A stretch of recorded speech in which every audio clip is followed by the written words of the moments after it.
Yeah. I love my HBCU. And boy, I love it, love it. I love it, love it. I love my HBCU. And man, I hope my team they won one. Yeah. I hope my team they won one. Yeah. Man, I hope my team they won one. I hope my team they won one. Yeah. I tune into the HBCU Sports Lab to see if my team won or lost. If they lost, I'm quiet as a mouse. But if they won, keep tab. I'ma do the dab, yeah. Dr. Cavil, he know what he be talking about. Mike and Charles, they know what they be talking about. They compress the analytic data with your hip hop. If you know them like I know them, they gon' tell you if your team, if they won or lost, and who the ball. So listen to Professor, yes sir, and pay attention, cause he gon' teach a lesson. This is Dr. Bill with Inside the HBCU Sports Lab. Welcome to episode 463 of Inside the HBCU Sports Lab radio show and podcast, the show that's covering the sporting HBCU diaspora, all things HBCU sports, for institutions large and small, from the NEIA to the NCAA. We share insights and information on the HBCU sports culture, HBCU athletic aesthetics to facilitate the story of HBCU athletic programs and the business of HBCU sports. Simply put, we call it the HBCU sports pedagogy. I'm your host, Dr. Kenyatta Cavil, along with my co-host, Mike Washington, Charles Bishop, both out on assignment, along with BJ Jones. We put them out there to make sure they could get some insights on the games that took place, and they decided to stay over and travel this morning. We put AD Drew and Joshua Sims Sr. out there as well, but they hit the road last night, getting back to make sure that they could give you some time to see their beautiful faces, I guess I'll call it that. More importantly, to hear their analysis on the show. We are filming from our home studios and sending a signal live, as we always do, representing Texas Southern University from Houston, Texas. With that being said, let me get right to it. AD Drew, how you doing this morning? Doing fine. Not quite back home yet. Halfway. Decided just to stop over, see a few people. Or yesterday on my way back to South Georgia. So, disappointed is probably the best thing. You know, HBCUs went in, great game plan, competitive for the first half. Obviously, I was at the Benedict Lenoir-Rhyne game, and the third quarter, I won't say they fell apart. They just flat out got outplayed in the third quarter. I thought it was more them falling apart. Finished that game, and I pull up on my phone, and I see Central is winning. Then they losing. Then they're winning again. And then by the time we start breaking down the equipment, now Central is down a couple of scores. So then I flip over to the Grambling Southern game, the Bayou Classic, and at that point Southern was winning big. So I'm like, okay. And then I got distracted, and I look up like, oh my God, Grambling has a chance to actually win this game, and somehow I got distracted and missed the last series where Grambling had the ball with the opportunity to win the game. But that's just kind of how the day was for Brother O yesterday. So, well, there's a lot of talk about that last series, so we'll break it down here. With that being said, Joshua Sims Sr., you were there in person on the sideline doing what you do, covering the playoff game, FCS playoff game in this case, with North Carolina Central at Richmond. I'm sure you do what you do to make sure you could catch some of the other games as well. Well, how are you doing this morning? Blessed and highly favored, man. Can't complain at all. Up another day, seeing another day, so cannot complain. I'm inside of the first 24 hours of my 48-hour rule, so I've watched film twice already. I got a couple more times I will watch film before I get out of my 48-hour rule period. Had a chance to watch. Got back late last night here to Charlotte, North Carolina. I'm traveling from Richmond. Got back late and, sat and talked with the wife for a second, and then I turned the film on. And so after watching the film last night, I felt a little bit better. because it became drastically clear what happened in that game yesterday as it pertained to North Carolina Central. Then, proceeded to try to lay down and close my eyes for a second, and it was like, snap, I forgot to look at this. And went back and turned the film back on and stayed up till about 1 o'clock in the morning last night just watching film. So, and then, early this morning, I had a chance to turn on the Bayou Classic to watch a little bit of that. I'll finish watching that film probably sometime midday today as I'm going through the festivities here in the Sims home. It is holiday decoration day in the Sims home today. So I got to get in that garage and open up them boxes and pull that tree, go get the tree and all the other stuff, all the pomp and circumstance, all the stuff that as fathers and husbands, we really don't want to do, but we do it because it puts a smile on our family's faces. So it's that day for me. So I'll try to do that and keep the phone nearby, watch some film, and then I'll finally get to that Benedict and Lenoir-Rhyne film between tonight and tomorrow and get a chance to watch that game and see what happened in that game. And then it's SWAC championship week, baby. So Tallahassee getting ready to be on fire this week. I'm looking forward to that. Looking forward to breaking down a little bit more of that to see what can be expected in that game. But all in all, Dr. Cavil, man, blessed and highly favored, man. Hey, man. Hey Josh, make sure you know what the broom and the dustpan is, because I don't care how good you pack it. Every time you open up all that Christmas stuff, there's something broken, and when you open up the box, now you got to go clean it up. So always make sure you know what the broom and the dustpan is when you open up those Christmas decorations. When you shake the box, when you pick it up and you shake the box, you can hear the broken ornaments right inside the box. It's like, oh man, I'm gonna have to clean this box out and put a new box. So you're right, Drew. You're right. The trials and tribulations of being a HBCU dad on Christmas. Absolutely. So Thursday, I had Brian and AD join us on Thanksgiving. Man, it was bountiful for me to see those brothers show me love and get in there. As my family was traveling, so it was one of the first times in a while at Thanksgiving I got to sit down and really be thankful for what I have in terms of friends, colleagues, family, particularly in this HBCU diaspora space, what that looked like. So, but in the midst of that, we got a chance to not only do our analysis, one on the Turkey Day Classic, which we'll get into because it had just concluded, but then we also had a chance to break down the other 3 games that we were going to do, which was the Bayou Classic, and obviously the Division II playoffs with Benedict College that AD Drew opened up with and was actually participant in covering that as an analyst and play-by-play in terms of what he did. Great job. I got a chance to listen to that, AD Drew, both from Roy's side in terms of broadcasting and what y'all did in the booth. With that being said, obviously I got a chance to make sure I watched the North Carolina Central game as well as the Bayou. But with all that said, we went through a food series throughout the show. Oh, man. Fried turkey, baked turkey, all those good things. Man. Sides and stuff. Yeah, you missed it. We'll find a way to do that again, maybe around Christmas to kind of see what's different. But to kind of open things up, because you blessed us to kind of get inside the house, I can say the same thing. Yesterday, I went out and got a Christmas tree.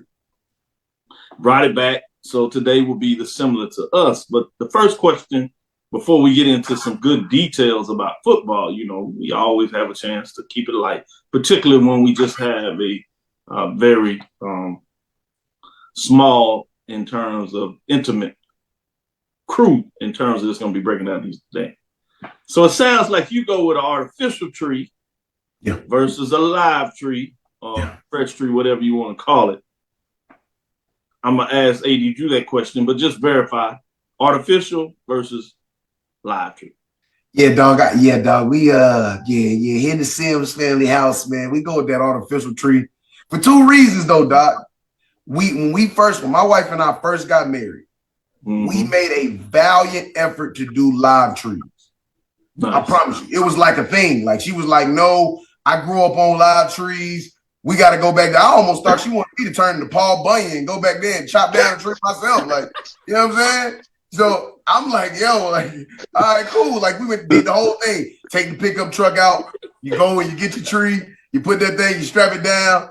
And we did that for the first couple of years. And then we started noticing, as I'm sure most of you noticed, there is sometimes a stench that comes with them live trees.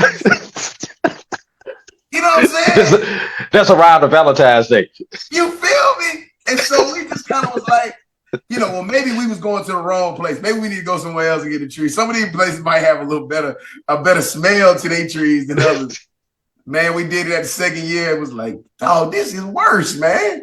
And then the cleanup and all that stuff.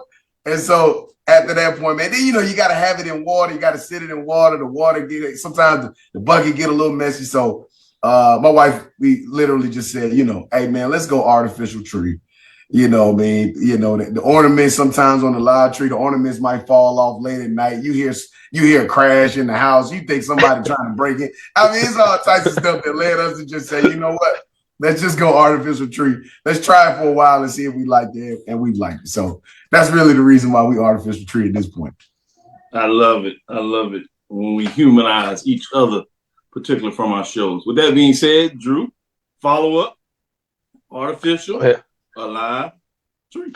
Wait, as a youth, growing up in my mother's house, it was straight artificial tree. Matter of fact, my mother had that same tree from the moment I can remember decorating the tree until sometime that I was in college before she finally bought a new tree, bro.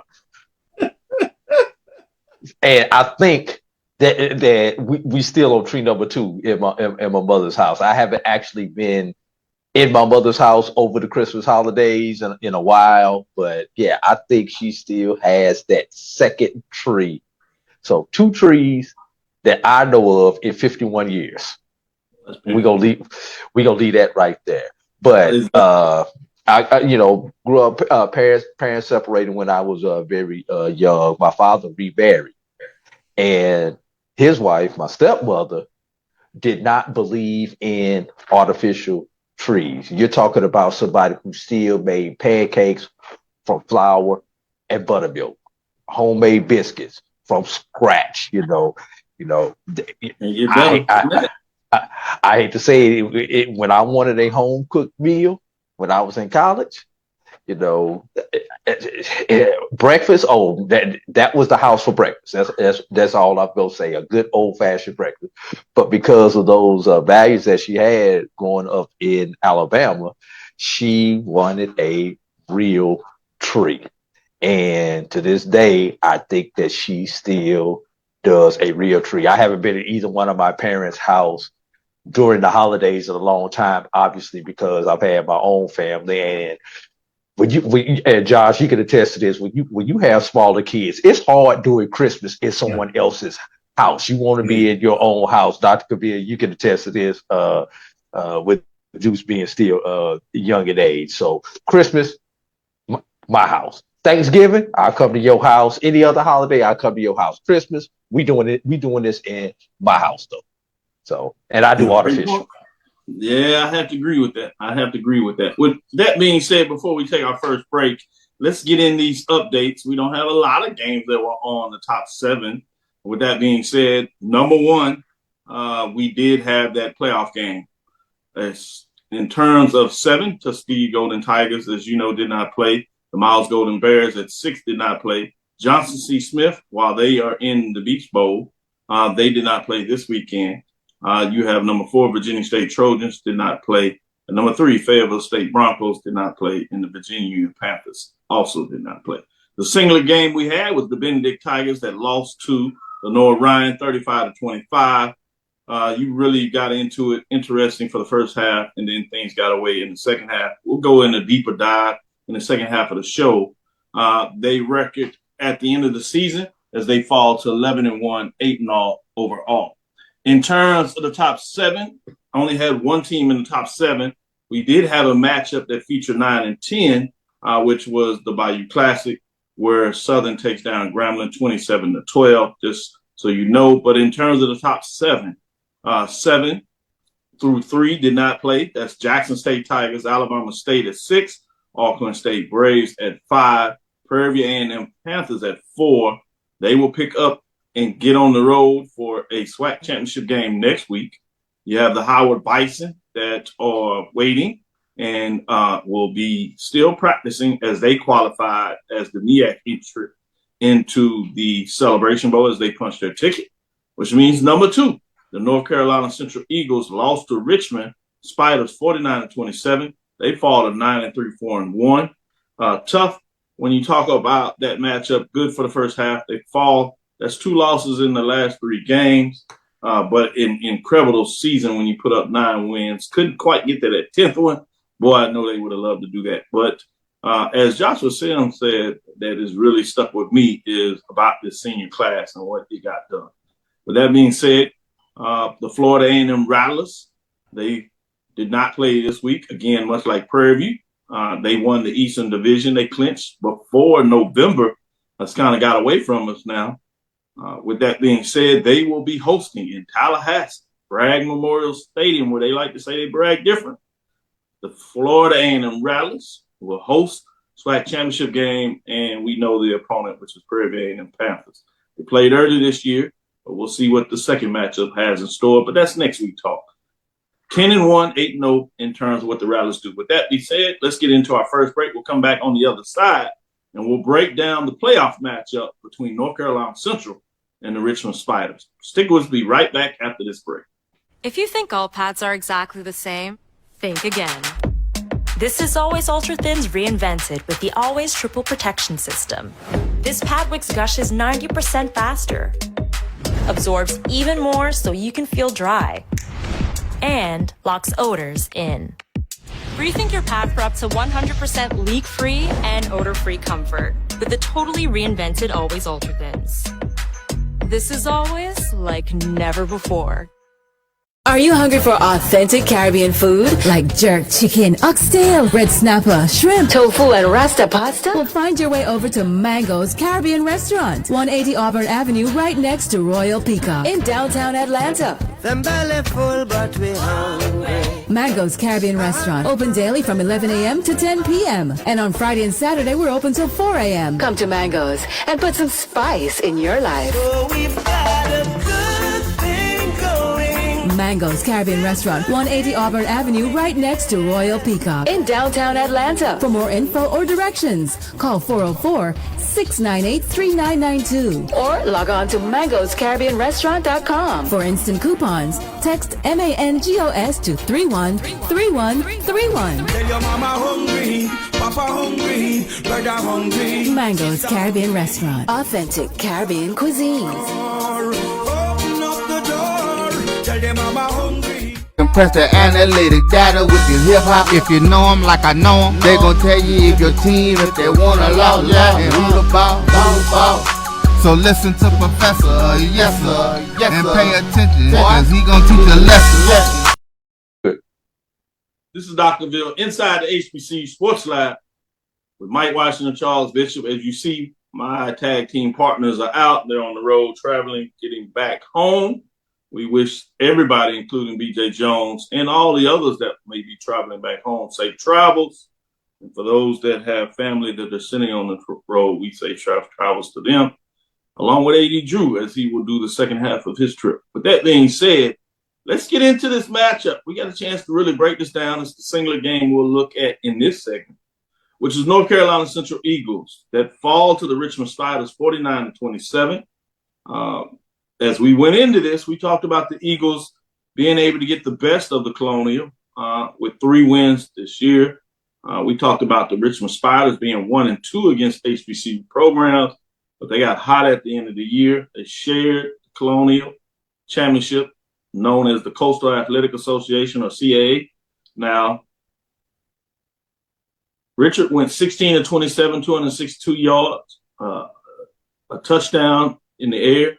He had 3 on the ground, 18 carries for 51 yards. And that last one before the half, we've seen him seem to get nicked up. So let's go before we break down this to talk a little bit about this.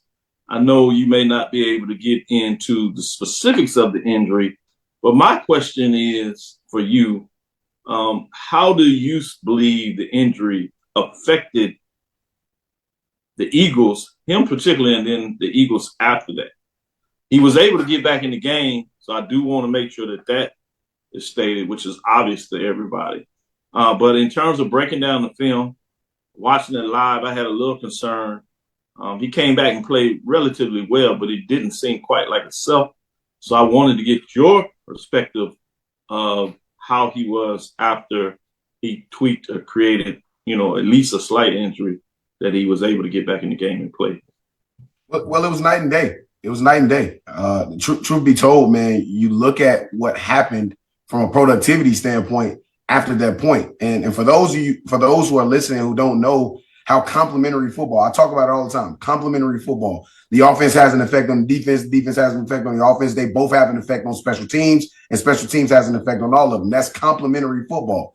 When you have a person whose your offensive productivity is over 80% is weighed on one person, right? And I talked about this multiple times, Doc, and you've heard me talk about it on HBCU Nightly here in the lab. I talk about the fact that this is why he's the most dynamic dual threat quarterback in all of college football, because of the level of offensive productivity that he requires, that he adheres to. And so when you look at that and you look at him going down and while scoring a touchdown, nonetheless, I mean, this injury happens while scoring a touchdown. Somebody from Richmond's team runs in while he's trying to score a touchdown and goes low on him toward his ankle, which should have been a personal foul. And then he lands very, very awkwardly. And from the moment we all see him, I'm talking inside the stadium, we all look and see he lands awkwardly. And we all become concerned. Everybody becomes concerned. Everybody, whether it's the offensive coordinator, defensive coordinator, position coach, the person at the managers, everybody that is there becomes concerned, because you can see, we all saw how really bad he landed. And without getting into details about what the actual injury ended up being, you see a completely different shift in how we have to call plays, how we have to make decisions, what we have to do in those situations. We roll Walker Harris out, who will be the guy next year going forward. But we roll Walker Harris out in a very situation like we did against Howard. You roll him out there for one series, first down, you have a run play, get some positive yards. Second down, you throw the ball. Ball gets batted down, almost intercepted. Third down, you throw an out route that was there, but just a little bit off on timing, and you punt. These are the small details of what happens in a game with an offense who was basically looking virtually unstoppable up until that injury with Davies. I mean, they could not stop North Carolina Central. Plus, you got to think about it, the situation, and I know we're going to talk about it, but the situation that put North Carolina Central in a situation where you score inside of 3 plays is because Richmond goes for a fake punt. North Carolina Central stops the fake punt. And in 3 plays, they punch in the end zone with a short field. So you look at all of those factors, that offense was looking virtually unstoppable up until that injury. You have that injury, it completely changes how you have to call plays, because as a play caller, when you know that maybe the things that you would like to do, you're no longer actually able to do those things because one part of the threat of this player is not necessarily there anymore, it changes it. But you have to give kudos to this young warrior, man. This young man is a gladiator, man. To walk back into that game and finish that game and go out on this shield is what I want to make sure we commend about this young brother. Is because there was no way in the world he was going to let his teammates down yesterday and not play in this game.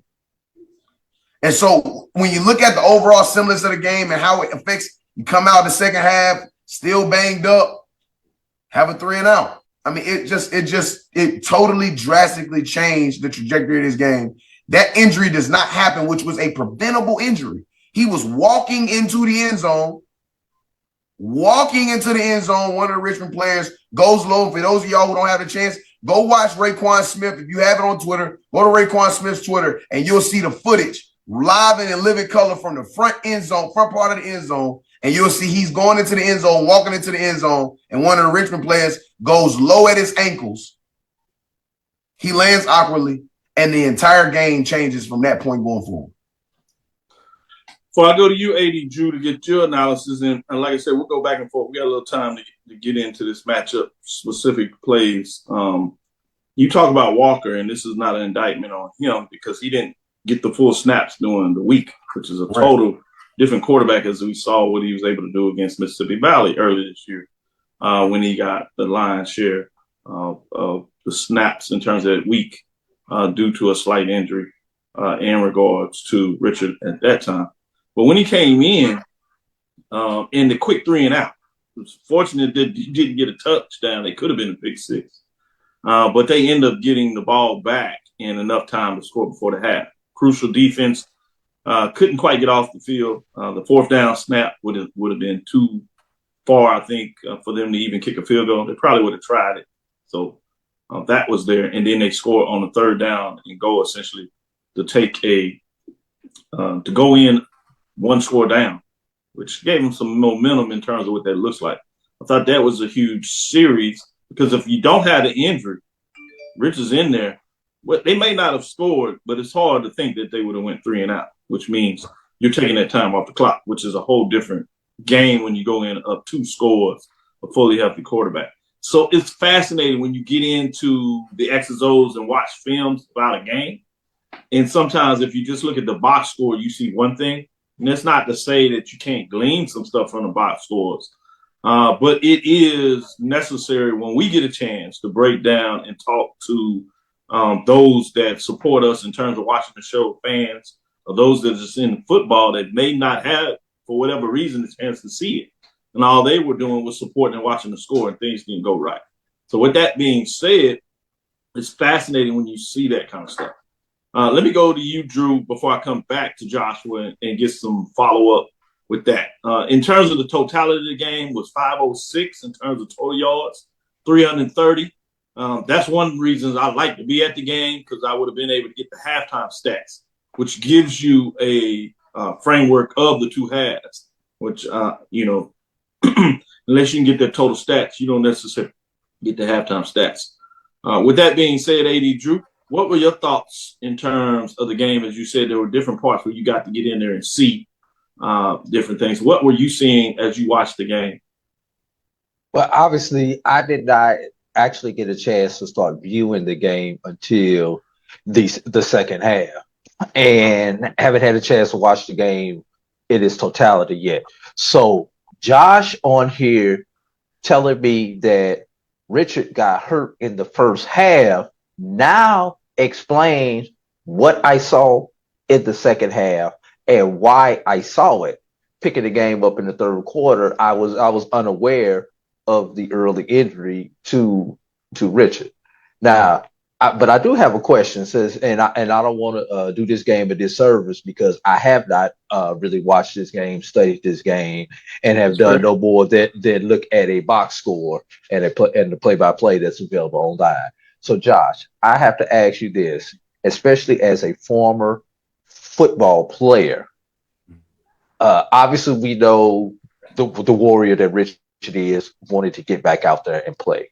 But would that have been one of those games, despite how good he is, to possibly, okay, you're too hurt where you're now hurting the team instead of helping the team with your presence out there and letting the backup take the lion's share of the snaps in that case, and real bullets fired at you? How tough is it to make that decision on the fly? Because this man got you here. You would not be here without this man, but he may be hurting us at this point in time in the game. So Josh, I'll open it up and let you comment on that.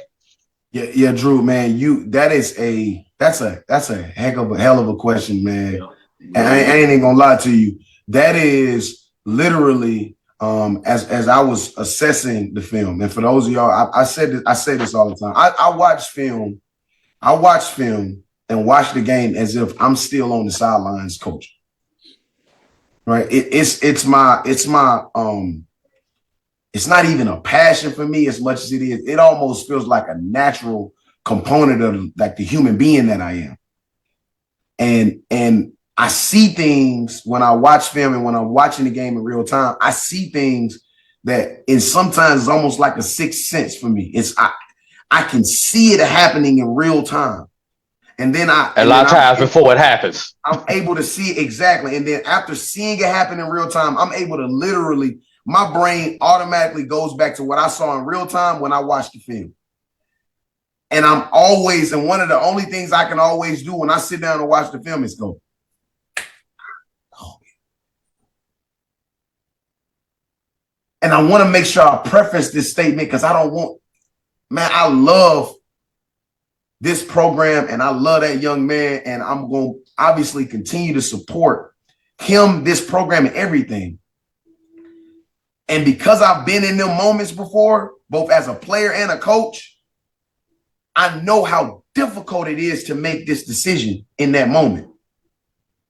It is darn near impossible. I'm always likening football to boxing, where you have a guy and you're like, man, he is the reason why we the heavyweight champion of the world. And he's facing an opponent right now. Something happened in the middle of the fight. He might have gotten stung, body shot, jab, just hit him the wrong way. Something happened to the team. You just don't know. And as a trainer, you kind of like, do I throw in the towel, or do I let this young man go out on his shield? And so in that moment, it is so easy for me to say, Drew, after having seen the game in real life, after having watched the film multiple times, it would be so easy for me to say, man, we should have rolled 3 out there for the second half. Promise you, man. For those that don't know, your coordinators and your position coaches that are up in the booth, they come down at halftime. They come down from out of the booth at halftime. You have enough time in that time for you to be able to say, okay, we got to make this adjustment. Let's go here. How do you do that to the greatest player that's ever put on this maroon and gray? How do you do that to not even arguably at this point? Not even arguably. This kid, this young man, in the 4 years he's been in North Carolina Central, has accomplished more than any other quarterback we've seen run out of that tunnel in the history of North Carolina Central football since we've been playing football since the 1920s. How do you, as Trey Oliver, as Matt Leone, as his position coaches, as the athletic director, as a liaison, because ultimately I'm a liaison and I'm standing right there. How do I go to him and say, Coach, you need to run out 3? How? And what's the crazy part, Drew, is it was in the back of everybody's mind.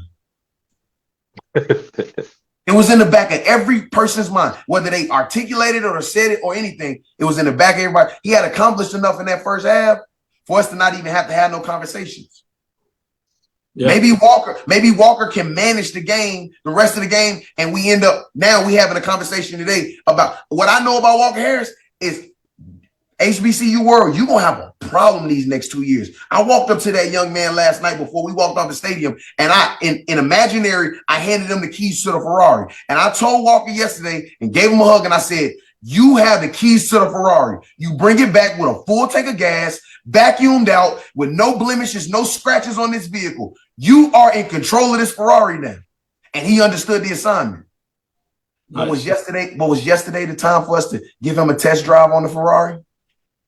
Hold on, Drew. I'm going to give you a chance to call it back in the second part of this because I know we're getting ready to get into this break because we're up on it. But I do want to talk about Devin Smith, who had a huge game and came to play.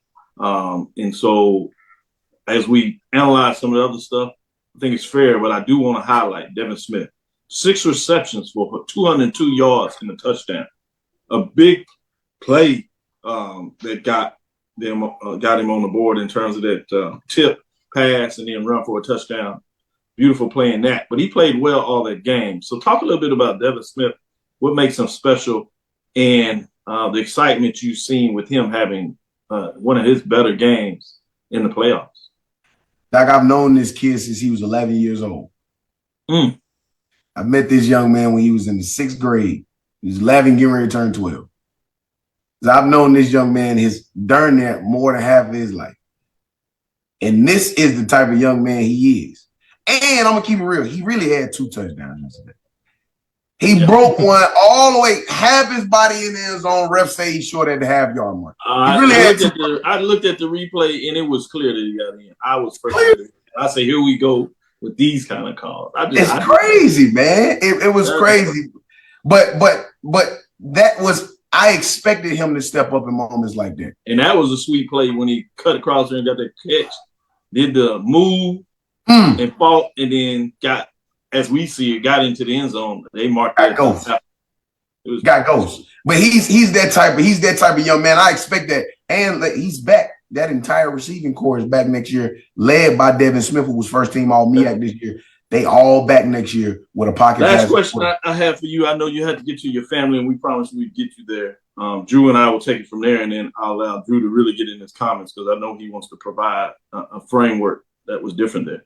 Last thing I want to talk about is a little bit about the defense. Yeah. And I just want to see what your thoughts in terms of this was.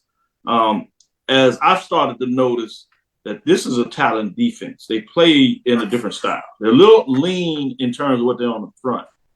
So they're quick and fast. They make plays. Oftentimes they're really good about getting off tackles and making those plays. But they seem to play better from being in front. Then you have to ask them to make plays when things may not be going in their way in terms of the team leading. What is your synopsis of this team and where they may be going to take the next step to be a better defense? Because I won't say they're not a championship defense. Hell, they won a championship last year, right?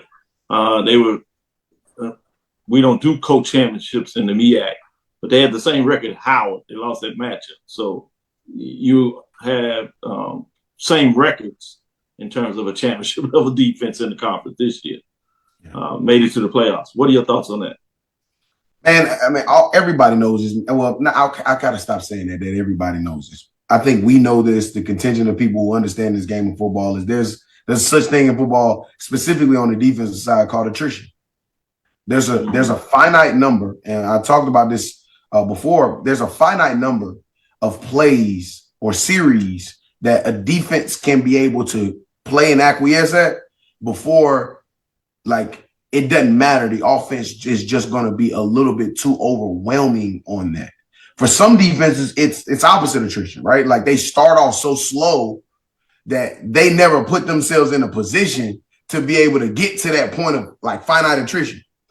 But for this defense is the complete opposite. FAMU defense kind of defines that. Morgan State and Alabama State, just to give some examples. Opposite attrition.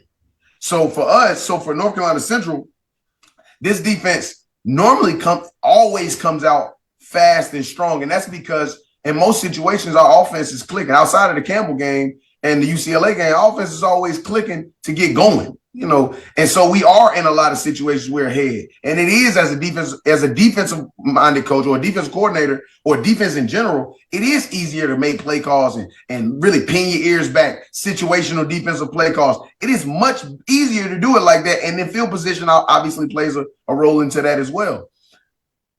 But I have not figured out where's our point of attrition. And this group is still young enough. A large contingency of this group will be back next year, as well as the depth. And so I haven't been able to pinpoint where's our point of attrition. What I will say, Doc, is I've never seen in football, and I've been watching this since I was a baby, I've never seen the effect that a quarterback has on a defense's point of attrition. I've never seen, like, all jokes aside, you can see a resemblance of when something happens with the offensive productivity ran through by Davius Richard, its effect on the defense's point of attrition. I've never seen that ever. And that's something to monitor for all programs going forward, because somebody else's program going to have them an all-world, program defining quarterback at some point as well, too. And so I don't know. I've never seen that before. Davies go down, the defensive attrition start to happen. A couple injuries start happening. You like, it didn't start happening until, and I start seeing it. And I guess for me, it goes back to that sixth sense. I start like, I see this and something is happening, but I don't want to say it. I don't want to put it out there into the universe or into the world, but man, this defense was really good. It is fluent. It is a different style defense. And shout out to Coach Courtney Cord, who's a big brother of mine, man, our defensive coordinator, who I think is going to be considered for some head coaching spots as we get to this carousel this offseason. But man, they're young, man, and they got a lot of these guys coming back next year. And I'm hoping that this defense will continue to be as aggressive as they were, get back healthy, and be able to take care of business next year as they did for the majority of this season. Christmas ornaments as you decorate the tree. Do you have HBCU ornaments on your tree? Absolutely. You know, I got an eagle and I got an NCCU, big old NCCU bowl. Like it's big old NCCU bowl. Yeah, it's maroon. It's a beautiful ornament, man. Drew, do you have projects HBCU ornaments on your tree? I do have a fan view and a Tuskegee ornament. I was going to ask Josh, how many of those old art projects do you have hanging up on the tree also? Listen, I have a first grade. I officially have a first grader in my home. Right? So, because I have a first grader in my home, everything turns into an art project or something to be able to turn. So I definitely got some old project stuff that we have up there. It's just art project stuff he just made up. And you ask, y'all know this. You ask them, well, what is it? Well, it's a balance between contemporary art and a figurative speech of art. There's a 5-year-old. Right? That's their way of saying it. I don't know. Man, we're going to let you get out of here. Happy birthday, Chuck. Let's take a second break. We'll come back on the other side. We'll get into the Alabama State Tuskegee game, which did play this week on Thursday, as I was incorrectly stating when I broke down the games. Tuskegee did have a game, and it didn't go their way, 41-3 in terms of that. We don't have to get back into that game. We'll touch on it then in the second half as we let AD Drew come back and give his thoughts in terms of that great question he had. With that being said, Josh Slim Sr., thanks for giving us some insight in this Sunday morning. Continue to do the great work for those that support. Remember on Wednesday, HBCU Nightly, they had a quick one last night. It was not recorded, so you had to be there. So I apologize for those that didn't get live. They were in it. They great analysis as always in terms of having some fun. Speaking about HBCU sports. With that being said, stick with us. We'll be right back after this break.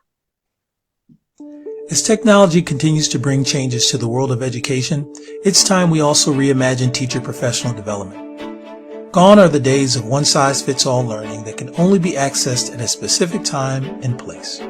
The Stride PD Center is an on-demand library of mobile-friendly courses that allow educators to learn anytime and anywhere. Our dynamic courses provide bite-sized learning and help educators advance their knowledge while also gaining professional development hours. The best professional development plans are those that include a level of flexibility and choice for educators. Whether you're a teacher, school, or district, visit us today to take charge of your learning.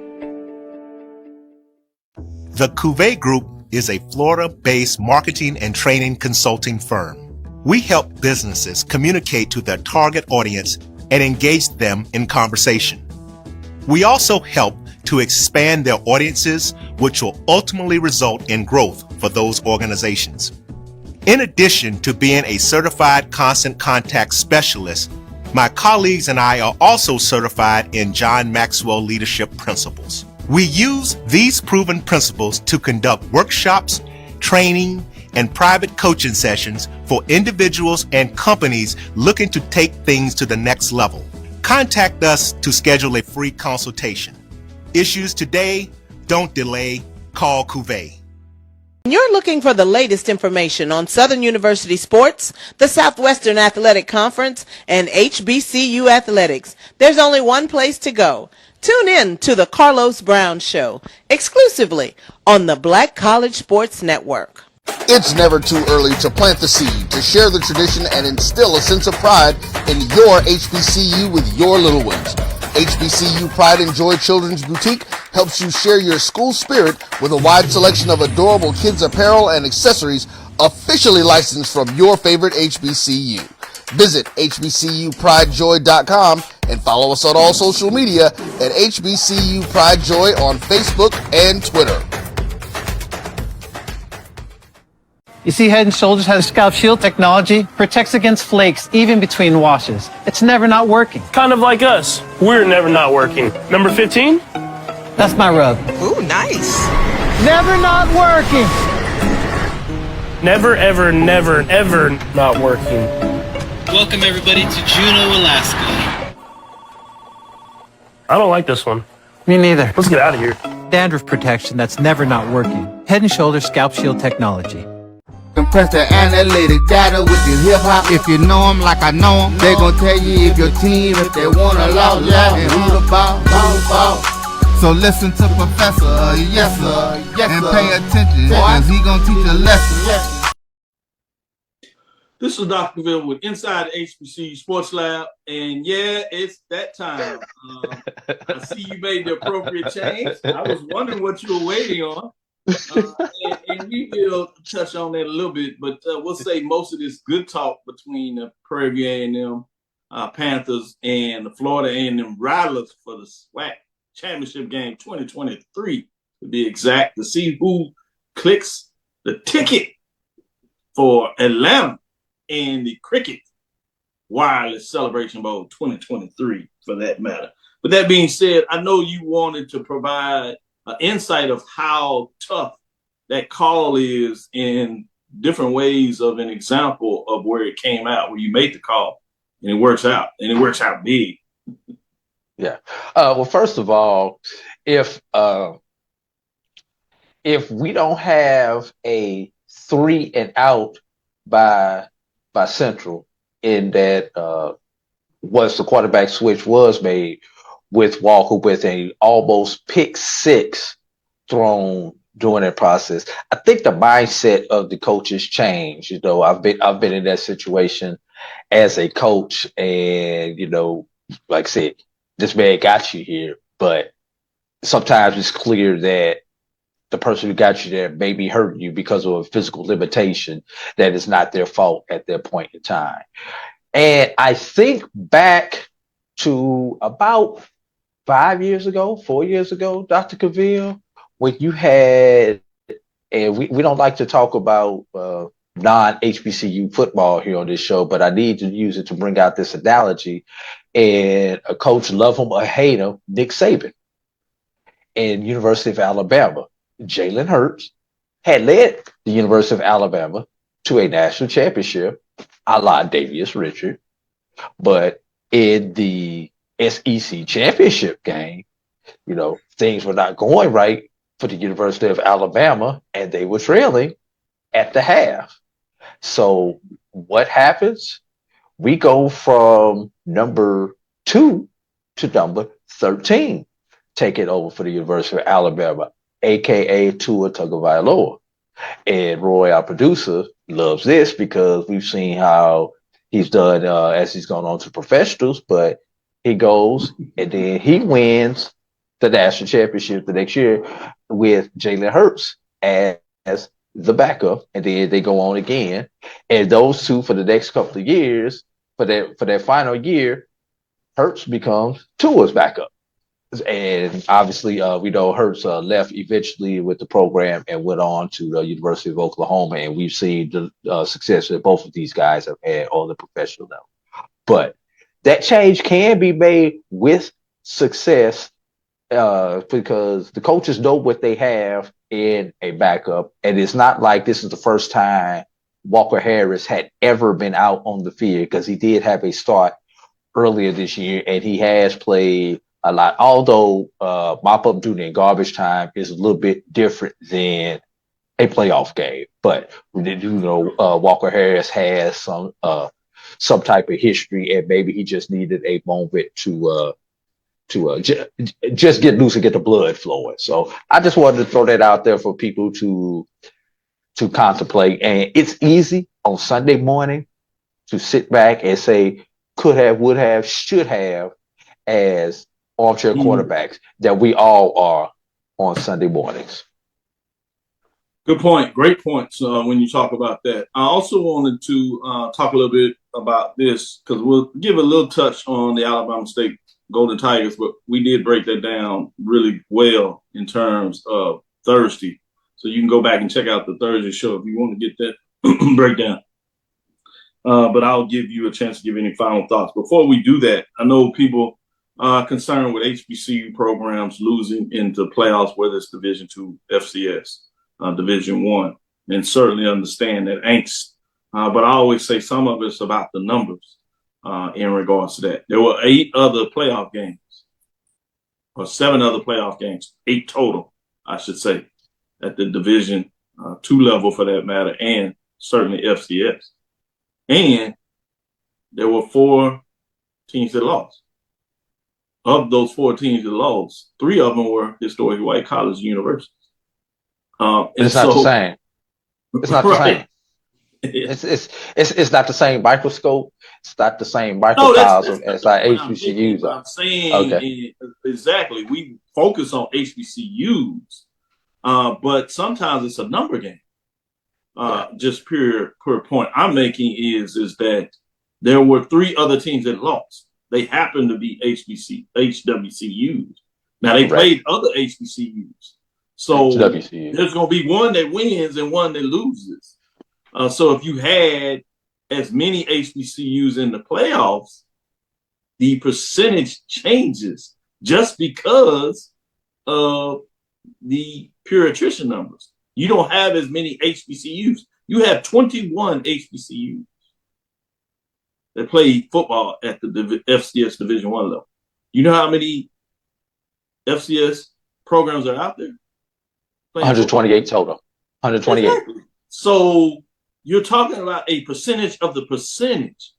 So those are some things that we have to understand, even though our passion lays in terms of focus on HBCUs. The numbers dictate that you're not going to likely have success just from that perspective, if you would. And here's why the numbers. Levels, you have that as well in terms of those numbers. Go ahead. And here's why the numbers are not in our favor. Because the HBCUs, Dr. Cavil, for lack of a better word, are 1-bid leagues. SIAC typically is a 1-bid league. CIAA typically is a 1-bid league. The MEAC or the SWAC is a lucky if you get in because they do not have a bid. So I call that a lucky if you get in league. So when you face with that, situation versus a CAA who has 3-4 teams, a Missouri Valley who has 3-4 teams, a Gulf South on the Division II level who has 3 teams, a SAC who has 3 teams, a PSAC who has 3 teams. Yeah, you're absolutely correct. The numbers are going to favor just like when you go and play the lottery, Dr. Cavil, if you buy 1 lottery ticket, your chances of winning are a lot smaller than if you go out and buy 50 lottery tickets. You've increased your chances of winning the lottery. And it's the same thing when it comes to this football. We've only got 1 ticket, whereas our neighbor down the road has multiple tickets. That's all I'm saying. Appreciate it. The other thing, this gives me a chance to lean into the D2 playoffs, where obviously Benedict lost, and we'll break down that game. But since we're talking about it in totality, you have Valdosta State, Delta State. No, they're not HBCUs. Valdosta State, which was 3 in the region, faces Delta State, that was 2 in the region, and you lined this up perfectly when you said the Gulf South Conference. Valdosta State won 38-31. I know everybody's saying like, Cavil, this is HBCU sports. You stick that and focus on that. Guess who's coaching Valdosta State? Tremaine Jackson, HBCU graduate, to be specific, Texas Southern University. And they have made it to the quarterfinals, and they will face off against Lenoir-Rhyne that beat Benedict in terms of that matchup. So with that being said, let's get into that matchup in terms of what you saw. You were there in terms of Lenoir-Rhyne and that matchup. And Benedict was right there in that game, 1 point, 21-19 in terms of what it looked like. Give us your assertion of what took place in that matchup. It was an interesting matchup. Benedict had the ball first to open the game. Don't actually remember who won the coin toss, but one of the factors, and Brian brought this out on, I believe that was Thursday show that we were together, Dr. Cavil, when he says Lenoir-Rhyne is 11-0 when they score first. And that was one of the things that I brought out in our pregame show. Pay attention when Benedict getting the ball first. Do they score on this opening drive? And Benedict had the opportunity to score on the opening drive. And I don't think it's reflected in the stats, but the field goal attempt was deflected at the line of scrimmage and thus fell short, which gave Lenoir-Rhyne the ball, and they proceeded to march down the field and score and go up 7-0 on Benedict. Now, what does a championship team do at that point, Dr. Cavil? They're either going to fold or they're going to respond. Yeah, and they answered. They answered with the 87-yard touchdown score to Harden, to Reginald Harden.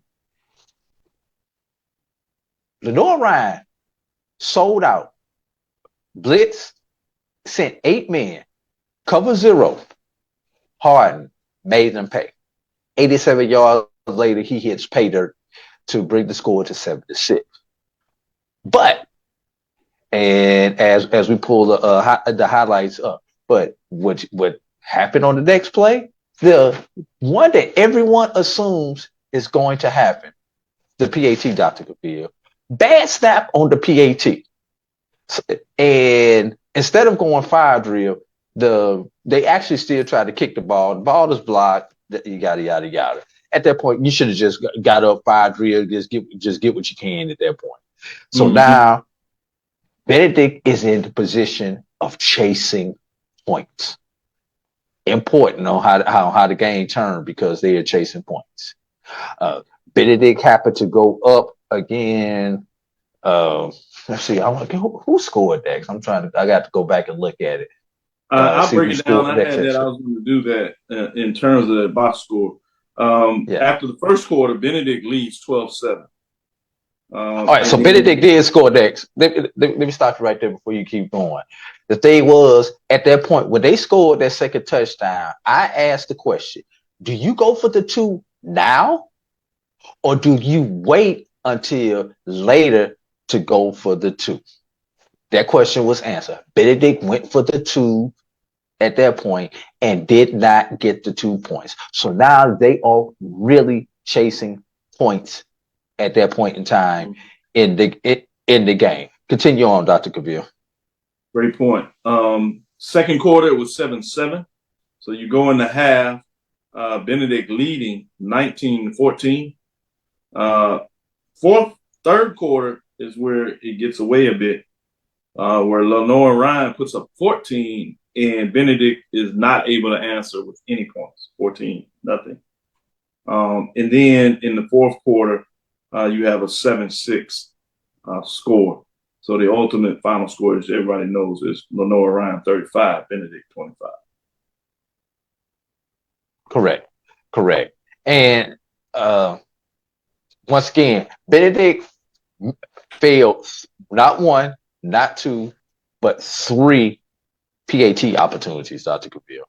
Special teams let Benedict down, which put them in a position to be chasing points for the remainder of the game. But even with the 19-14 halftime lead, Benedict still did not look good. It was big plays from Benedict, whereas Lenoir-Rhyne was able to. Benedict would stop Lenoir-Rhyne first down, second down, but could not get them off the field on third down. Versus on the other side, where Lenoir-Rhyne was able to get Benedict off the field. I believe at one point in the fourth quarter, Dr. Cavil, Benedict was like 2 of 13 or 2 of 14 on fourth down conversions going into the fourth quarter. On third down conversions going into the fourth quarter, which means your defense is out on the field a lot of times. Where at one point in time, Lenoir-Rhyne was well over 50% on third down, which means they're able to sustain drives. And Lenoir-Rhyne, just like they did last week. Lenoir-Rhyne had 24 first downs. Benedict just 16 in terms of those breakdowns, as you said. Yeah. Lenoir-Rhyne, third quarter, just dominated the third quarter. They only scored 14 points, but it seemed like they scored a heck of a lot more in the third quarter. They got their run game going. When have you ever seen Benedict give up 200 yards to one individual as they did to Dwayne McGee? Gave up 216 yards on the ground to one individual. And last thing, Dr. Cavil, fourth quarter, with Benedict essentially trailing by 3 scores. Let's keep something in mind. And SIAC, I need you to help out our opponents. Benedict has dominated the SIAC over the past 2 years. Dr. Cavil, at no point can you really recall Benedict trailing in the fourth quarter this season where they've had to come from behind to win. The closest thing was Miles. Other than that, Miles. And the close thing was Miles, but they came and took command of that game late in the third quarter, early into the fourth quarter. They did not have to come. Yeah, but remember, they answered their drive. Miles went ahead in the fourth quarter, and they actually scored to go ahead. Right. So they had to come from behind in that game, in the fourth. Right.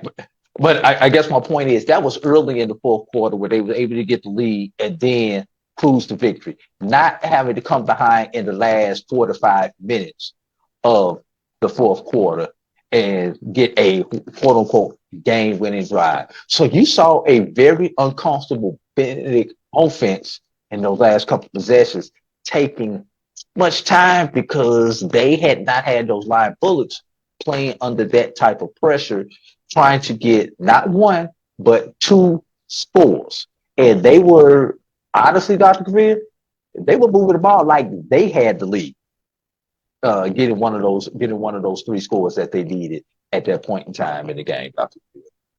Yeah, one of the things I also notice in these playoff games, sometimes you can be a pure pass team, but you have to have the ability to run. They couldn't really run the ball. They were 30 for 97 yards, just 2.2 average, while Lenoir-Rhyne was able to really be pretty effective in running the ball. 42 attempts for 287 yards. That's 6 an average in terms of total team. Dwayne McGee had 220 yards himself on 21 carries. Did get in the end zone. In terms of being effective with the pass, though, Aeneas Dennis was 17 to 29 for 376 yards. Did have the 4 touchdowns, had an interception. Sean White for Lenoir-Rhyne was 27 to 35, 310 yards, 2 touchdowns, 1 interception. Benedict defense did make some big plays here and there. They had 4 sacks, while Lenoir-Rhyne had 5 sacks in terms of that. So big plays receiving wise was for Benedict. Reginald Hart had 230 yards on 6 receptions, got in the end zone on 3. He had the long of 87, big play. And Caden High got in there as well and put up 102 yards on 6 receptions with a touchdown, just to give you some analysis there. Lenoir-Rhyne, Kellen Parson had 103 yards on 6 receptions, just to give you some indication of some highlights of some players, particularly in that game. Fascinating matchup, not to be, but they were right there in terms of that mix. Any final thoughts on that game? No, like I said, the big thing is, and I sent you the post-game presser, Dr. Cavil, very good notes there by Coach there at the end, humbled. As they said, we did not lose, we learned from the game. Unfortunately, for this Benedict team, they do not have another opportunity with this group of guys to go and show what they had learned from this particular game. And it's tough when your only loss of the season for the last 2 years has been your last game of the year, but I am much more impressed with their playoff performance in 2023 than I was with their playoff performance in 2022. Yeah, it's going to be interesting because it's obviously that Benedict is building something there. One of the things that they had on the D2 football HBCU talk last night, they got into that matchup, is the number of SIAC teams that offer the full 36 scholarships are right after. And the estimation, Benedict is one of them, but there are only maybe 4 or 5, probably 6 at the max, other SIAC programs that offer the full 36, which gets into some of your concern about those other institutions that can provide some more complimentary football during the season to tighten up Benedict for a playoff run. So that's something to think about that I always think that we need to consider when we talk about these matchups. And what they look like is, you know, are we doing everything on our side? And when I say we, I'm talking about our HBCU program.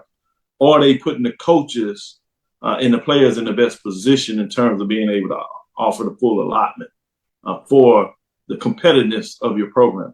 Sometimes that's out of your control in regards to what you can do. You can do what you do, but we need to be educated in terms of understanding that perspective.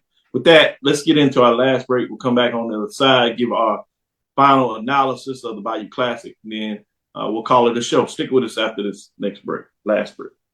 T. Madden and Associates is a sophisticated and experienced law firm located in your neighborhood. We're turning injury to cash. T. Madden and Associates obtained almost $2 million for my injury. They turned my injury to cash.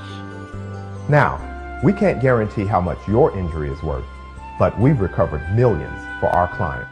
Call T. Madden and Associates at 833-PAID-123. That's 833-PAID-123. This is Brian Fulford. AD Drew and I are co-hosts of the BCSN SportsWrap. We talk about all things related to HBCU athletics. From the games, teams, coaches, and fan interest stories, we cover it all. You can find our shows on Facebook at BCSN SportsWrap, YouTube at MyJBN Online, and everywhere you listen to podcasts like Anchor, Spotify, Google, and Apple Podcasts. You can also find the show on the Jericho Broadcast Network's app. Make sure to download. We look forward to you joining the conversation and being a part of the show. Compress the analytic data with your hip-hop. If you know them like I know them, they gon' tell you if your team, if they want a lot, and who the ball. So listen to Professor, yes sir, and pay attention, cause he gon' teach a lesson. This is Dr. Bill with Inside the HBCU Sports Lab. We're gonna go into our last matchup, the Bayou Classic. It certainly was an entertaining game, if you can't say anything else. It went down to the last play, a 4th and goal. Where ultimately Southern was able to get the stop and hold Grambling out of the end zone and become victorious. They finished the season 6-5, 5-3, while Grambling falls to 5-6, 4-4. Obviously, a lot of the headlines is this was the 50th annual Bayou Classic, and we have the trivia question. And you'll need to find out. If you don't know, I might let AD Drew sneak and tell you that. But we'll give you a chance to kind of answer that yourself. What is the trivia question in terms of the head coach that won his second Bayou Classic, happened to be the acting interim coach? With that being said, a lot of the conversation was Noah Botten getting his first start of the season. He was 13 for 26, 231 yards, 1 touchdown, but a beautiful touchdown that he threw, but a costly interception that really put Grambling, if you would, back in the game after Southern had dominated and was leading 21-7 in terms of that matchup, where it looked like it was over as it went to 27-7 before the vaunted comeback by Grambling, to their credit. With that being said, Miles Crowley, it's kind of dipped. He was so hot at the beginning of the year, the Grambling offense, and they haven't been there of late. He continued to struggle in many ways. He was 19 of 30 for just 183 yards, did not have a passing touchdown. and had one costly interception itself. A shout out to Petrie the third, the law student. 4 reception, 118 yards, big 18 yards, big catches in terms of getting it done for Southern. They were also able to run with Rhymes, 18 carries, 103 yards, and got in the end zone twice. I want to shout out Chalk the fourth, 22 carries for 172 yards and a touchdown as well. With that being said, I kind of give you some of the data points to start there, AD Drew. What direction are you going in terms of your thoughts on this 50th anniversary of the Bayou Classic in New Orleans? This is one where stats do lie, Dr. Cavil. That's the best way of putting this game. Because when you look at the stat sheet for this particular matchup, you wonder how in the hell does Southern win this game? What am I talking about, Dr. Cavil? Grambling, 25 first downs. Southern, 13 first downs. Grambling rushes for 249 yards. Southern only rushes for 86 yards. Grambling with a respectable 183 yards, but when you compare that to 231, that's really not a big margin. Total offense, 432, Grambling, 317. Southern, turnovers were even, one each. Both teams did the sum squad of 0 in the red zone. Southern 2 of 4, Grambling 2 of 5. How does Grambling lose this game? Third down, Grambling, 5 of 14. Southern, 3 of 10. Grambling gets the only fourth down conversion in the game. There were 1 of 3 where Southern was on 1. How do you lose this game, Hugh Jackson, when you dominate the stats? So, Dr. Cavil, as much as we love to give you 80 do time of possession, Grambling 35.15 and Southern just 24.45. It's a great point. As much as we love data analytics on this show, Dr. Cavil, the data is incorrect with our final analysis. Southern had a little more, and Coach Terrence Graves, some way, somehow, in this game, he's only been head coach for 2 games, Dr. Cavil. Bro, let me give you advice, Coach Graves. Retire now. You have nowhere to go but down. You're 2-0 on the largest platform, and I don't care what you say about any of the other classes. No disrespect to any other classes. On the largest classic platform that we have out there, you are 2-0, and the only person, here's the answer to your trivia question, everybody, to win both sides of this classic. Brother Graves, get your NIL, get your endorsement deal, whatever you want to do, and live off of this for the rest of your life, my brother. Oh, great point. I love it. As you talk about this as the granddaddy of all, as some would say, just under 65,000 fans in attendance, 64,698 to be exact. The capacity of the Superdome, Caesar Superdome now in the Mercedes Stadium is 73,000. So 89% in terms of the betting odds on ESPN Bet. The line was set at Grambling at a minus 1.5. Over and under was 49.5. Guess what the score total was? 49. 27-22. Some people were shaking their heads when Grambling could not get in the game. Don't let Brian hear this one. I want to hear what Brian says tonight on that. That's the only reason I shared it. That's why I shared it, because I know Brian is going to go crazy and talk about that. But that means Magic City is the clubhouse leader when it comes to attendance for all classics this year, with the Bayou coming in a very respectable second place, and that would place the Florida Classic number 3. And I'm going off the top of my head thinking about these numbers, Dr. Cavil. Am I correct on that? Yeah, you're on it. You're on it. Very good analysis. With that being said, we'll say State Fair will be number 4. Yeah. So the SWAC is doing what it does in terms of attendance continuing being there. But you're right. This was one of the weird games when you look at your stats.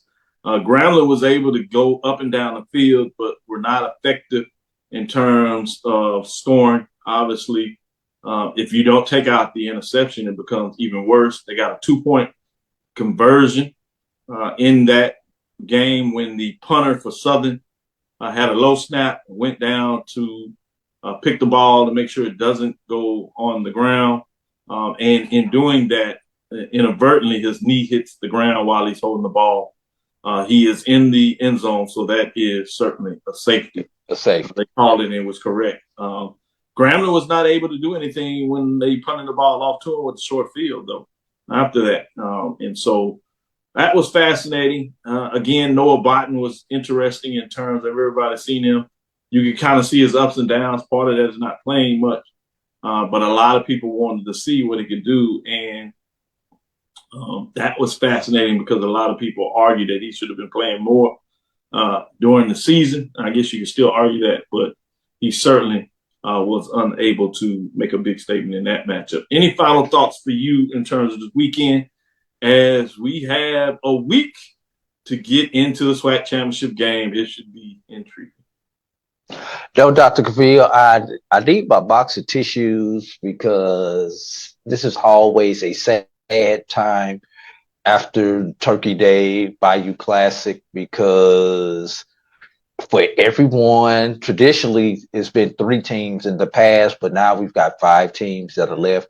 Everybody else is in the clubhouse now, Dr. Cavil, waiting on these last couple of teams to finish off on the 18th tee and see who they're not is waiting. the ultimate They're not winner. waiting, AD Drew. As Charles would say, they need to get familiar with basketball. Men's or women. And also, y'all, don't forget to discover your bowling programs also, as that is an official winter sport also. Now you just you didn't have to, but it's true. But it is true. Again, let's get the women's Clark Atlanta Panthers, the men's program. They're off to a great start, undefeated 5-0 in terms of they getting. Yep, beat Mercer, big win in terms of that matchup. Mercer's Division I program. For those that may not realize why Drew is saying that's a significant win, no doubt. Shout out to Prairie View men's program, first HBCU to 3 Division I wins, but now rapidly behind them with Howard with some big wins this past weekend. I also shout out to the MEAC that is getting it done early in this season. They're 2-0 against the SWAC on the men's side in terms of basketball. You have 2 matchups that you will see feature between on the women's side in terms of some games. But in terms of the MEAC is 4-0 versus HBCU Division I programs. And as I said, 2-0 against the SWAC. The SWAC is 1-2 versus HBCU Division I programs, including a 0-2 in the MEAC on the men's side. So fascinating. I'll keep you up with that matchup. We have a couple of key ones to come up. You have a Tennessee State traveling to Alabama A&M.